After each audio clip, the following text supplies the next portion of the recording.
और फिर ये जो बेटा और बेटी है ना आपके, इनको भी आम लोगों की तरह ही जीवन जीना होगा। हाँ, लेकिन करे तो क्या करे? वो ना आप मुझ पर छोड़ दीजिए, बस मैं जैसा बोलूं करते जाइए। अगले रोज सुबह जब गांव वाले सोकर उठते हैं तो राधा के घर के बाहर और साथ ही वो लोग जिन्होंने राधा का सपोर्ट किया था उनके घर के आगे लाल रंग से कल आऊंगी लिखा होता है।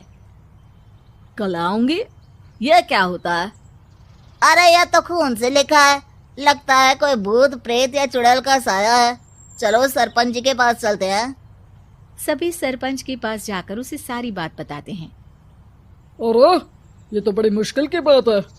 चलो, मैं एक बाबा को जानता हूँ, उन्हें बुला लेता हूँ। सरपंच बाबा को लेकर गांव के घर के बाहर जाता है। ओहो, तो ये वो चुड़ैल है जो उन लोगों को निशाना बनाते हैं जो गांव को बदलने का सपना देखते हैं।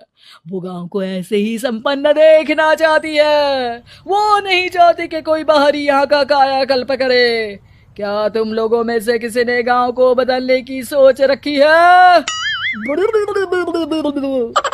तभी राधा की माँ रोते रोते आती है। मेरी राधा घर से गायब हो गई है। अरे कोई तो बचाओ, मेरी बच्ची कहाँ गई?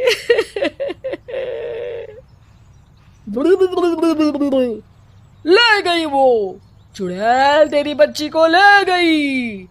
अब वो उसे श्रापित करके छोड़ेगी, उस पर चुड़ैल का साया हो जाएगा। तभी बुरी सी हालत में राधा भी वहां आ जाती है। उसके बाल चुड़ैल की तरह फैले होते हैं और कपड़ों में खून लगा होता है। सभी राधा को देखकर डर जाते हैं। माँ, पता नहीं मुझे कौन उठा कर ले गया था। अरे दूर दूर हो जा चुड़ैल, अब हम लोग इस गांव में नहीं रुकेंगे। अरे कैसे बातें कर रहे हैं आप? कल तो आप मेरे भरोसे गांव का हुलिया बदलने, अपने बच्चों को पढ़ाने और तरक्की उन्नति की बात कर रहे थे, तो आज क्या हो गया आपको? ये फिर तुम लोगों को बहकाएगी। ये चुड़ैल गांव में आ चुकी है, ऐसे ही ये तुम्हारे घर के बच्चों को भी ले जाएगी। गांव वाले राधा को गांव से बाहर निकाल देते हैं। उसके माँ बाप रोते रहते हैं लेकिन गांव वाले नहीं मानते। मैं भी अपनी बहन के साथ गांव के बाहर रहूंगा, लेकिन वो पढ़ाई नहीं छोड़ेगी। वहीं सरपंच के घर पर सलाहकार कहता है। देखा, सांप भी मर गया और लाठी भी नहीं टूटी। लेकिन अगले ही दिन सरपंच के घर के बाहर भी वही शब्द लिखे होते हैं और फिर सरपंच की बीवी कहती है, हमारी बेटी को किसी ने अगवा कर लिया है। तभी राधा का भाई वहां आ जाता है। अरे गांव वालों, मैंने सरपंच जी की बेटी को देखा था। वो चुड़ैल उसे उठाकर ले जा रही थी। अरे क्या मजाक कर रहे हो? नहीं नहीं सरपंच जी, आप नहीं जानते। वो चुड़ैल अब आपकी बेटी में आ जाएगी, जैसे राधा के अंदर आ गई थी। तभी सरपंच की बेटी वैसी ही हालत में वहां आती है जैसे राधा आई थी। पापा, पता नहीं कैसे मैं गायब हो गई थी। चुड़ैल, इसके अंदर भी चुड़ैल का साया है, मारो इसे।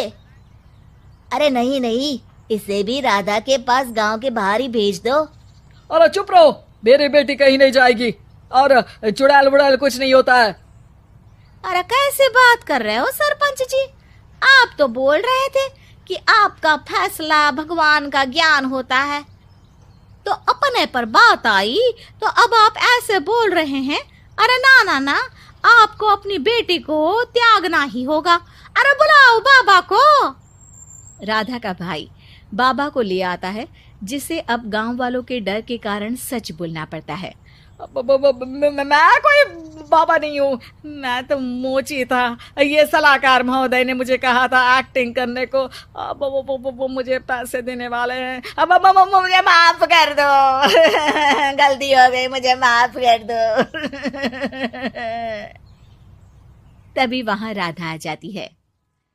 देखा सरपंच जी, जब गांव के बच्चे साक्षर होंगे तो आप जैसे लोगों की चालाकी नहीं चलेगी।